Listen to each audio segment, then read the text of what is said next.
বিএনপির ভারপ্রাপ্ত চেয়ারম্যান তারেক রহমানের ঘোষিত রাষ্ট্র মেরামতের ৩১ দফা বাস্তবায়নের লক্ষ্যে নারায়ণগঞ্জের রূপগঞ্জে বিএনপির সমাবেশ অনুষ্ঠিত হয়েছে।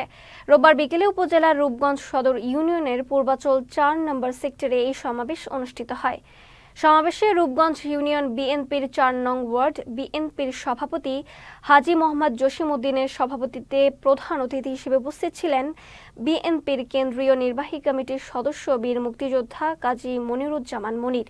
প্রধান অতিথির বক্তব্যে বীর মুক্তিযোদ্ধা কাজী মনিরুজ্জামান বলেন, দেশকে সঠিকভাবে পরিচালনা করতে হলে নির্বাচিত সরকারের বিকল্প নাই। ইতিমধ্যে রাষ্ট্র কিভাবে সংস্কার হবে, কিভাবে উন্নয়নের রোল মডেল হবে তার ৩১ দফা কাঠামো ঘোষণা করেছেন বিএনপির ভারপ্রাপ্ত চেয়ারম্যান তারেক রহমান। তা জনগণের কাছে পৌঁছে দেবেন নেতাকর্মীরা।